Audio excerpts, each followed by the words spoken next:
Estima-se que em 2030 o diabetes seja a sétima maior causa de morte. No último relatório divulgado pela Organização Mundial da Saúde, há 2 anos atrás, cerca de 422 milhões de adultos têm o diabetes, 4 vezes mais do que em 1980. Os números são alarmantes e, para chamar a atenção da população, a Semana Mundial da Saúde traz como tema principal a doença. E para nos explicar um pouquinho quais são os fatores que vêm contribuindo para este aumento, nós estamos recebendo aqui no Jornal da Amazônia a especialista endocrinologista, doutora Sinamor Seixas. Seja bem-vinda. Boa noite. Boa noite a todos, boa noite. Hoje vamos falar um pouco da doença, essa doença implacável que está comprometendo tanto aí a população mundial, né? Não só a brasileira. E quando nós falamos em diabetes, nós não estamos falando de uma única coisa, nós estamos falando de uma série de entidades que acompanham o diabetes, né? Doutora, a gente percebe que é uma doença que ganhou destaque a nível nacional e mundial nos últimos anos, mas nunca é demais a gente debater esse assunto porque ainda há muitas dúvidas. Primeiro, a gente pode começar falando, a gente citou agora, sobre um conjunto de doenças. E é importante a gente explicar para o telespectador que não é apenas um tipo de diabetes. Quais são eles e o que difere de um para o outro? Bom, basicamente existem vários tipos, né?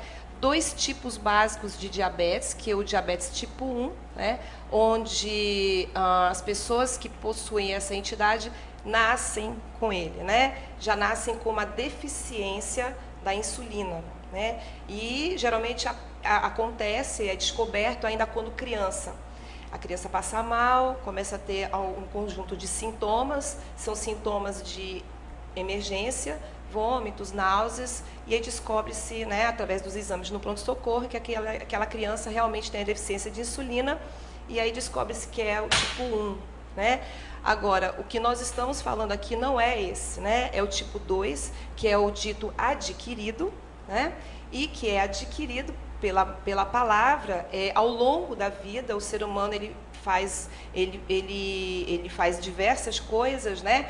Onde ele submete o organismo a essa deficiência de insulina, né? Onde ele vai ter um conjunto de sintomas também, diferente da criança, que é um sintoma de emergência, mas ao longo da vida ele vai desenvolvendo alguns sintomas que caracteriza essa deficiência de insulina e o aumento da glicose na corrente sanguínea, né? A sede, né, em excesso, a pessoa urina em excesso, né? Tem aquela coisa de quando urina, o banheiro ele fica realmente com um odor diferente, e aí quando olha realmente tem alguns insetos ali ao redor, né, a formiga, e geralmente vem acompanhado da obesidade, né? Mas assim, o diabetes tipo 2, ele tem 2 tipos também. Ele vem acompanhado da obesidade, tem aquele diabetes em que o indivíduo ele é muito magro.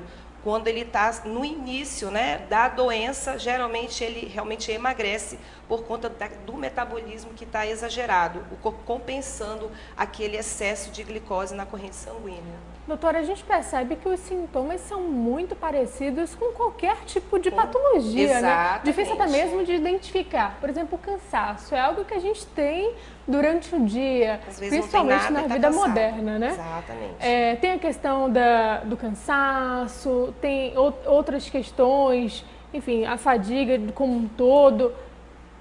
É verdade que o paciente pode passar anos, meses, sem sentir absolutamente nada ou sem perceber nada? Pura verdade. É necessário algum exame específico ou somente o exame de sangue, exames básicos, a gente consegue identificar? Pura verdade. Na verdade, o que acontece? Existe um início, um meio e um fim.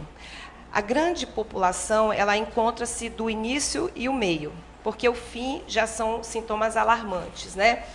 O que a gente também tem que se preocupar não é só com o diabetes instalado em si, né? Quando ele vai colher o exame, a glicose dá aumentada, daquela coisa exagerada, e aí é muito fácil diagnosticar e tratar. Mas a população ela se encontra numa faixa em que nós chamamos de resistência insulínica, que é o que a gente chama de pré-diabetes. É aí que a pessoa ela não sente nada, né? Ela simplesmente está apresentando aquele problema em silêncio, mas o que está acontecendo juntamente com aquilo? Uma série de repercussões orgânicas em que vai gerar uma cronicidade disso tudo. E aí que vem junto o quê? Obesidade, problemas cardíacos, né? Problemas urinários, oftalmológicos, infertilidade, alterações ginecológicas, né?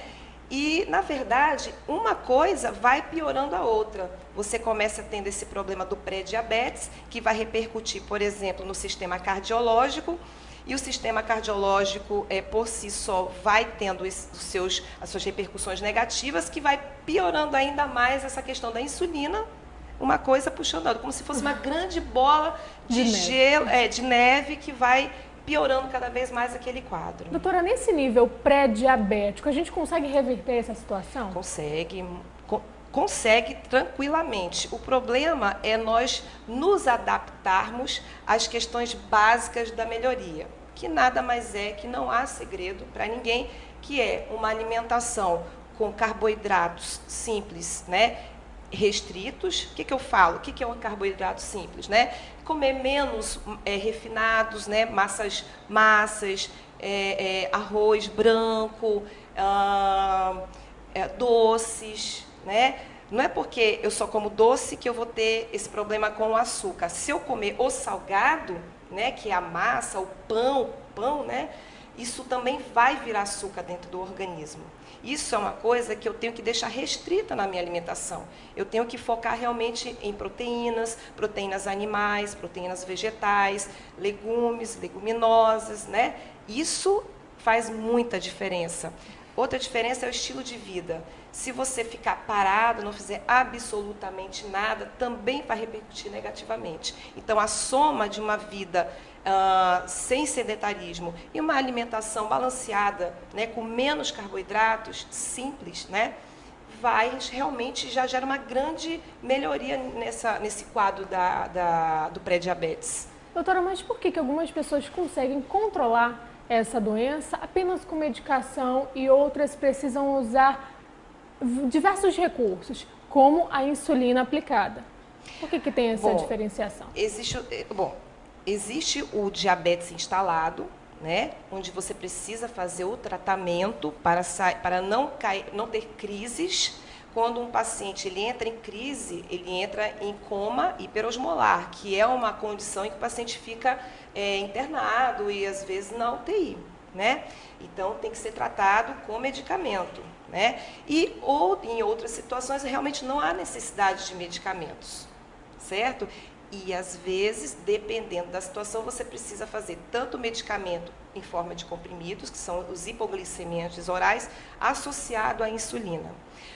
Gestantes podem apresentar diabetes, né? Mas é um diabetes diferente, né? Temporário. É um temporário durante a gravidez. Existe uma série de coisas que acontecem durante a gravidez em algumas mulheres que vão levar ela a ter aumento da glicemia com repercussões terríveis fetais, em que o tratamento é apenas insulina durante a gravidez. Então, é uma coisa metabólica, é uma coisa geral. A gente não tem que só olhar no âmbito da glicose, é o ser humano por completo, realmente. Doutora, para finalizar a nossa entrevista, a gente tem um outro dado que nos preocupa muito. Em 2015, aproximadamente 5 milhões de pessoas, e olha a faixa etária, entre 20 e 79 anos, foram a óbito devido ao diabetes, mais do que guerras, conflitos armados e o próprio HIV. Por que essas pessoas chegam a ir a óbito? Bom, a gente volta no que nós acabamos de falar com relação ao que está levando a população a apresentar essa doença. A industrialização, a modernização, né, desse mundo faz com que nós fiquemos mais à mercê de comidas de fast food, né? Uma criança ela pode tornar-se diabética, não digo criança, mas um adolescente, ele pode tornar-se pré-diabético e diabético muito mais cedo, né? Por conta da facilidade da comida rápida, da falta de tempo de se fazer um exercício físico, né? E também, às vezes, o que que acontece? O paciente, ele tem uma certa dificuldade também de fazer um tratamento adequado, e isso desmotiva.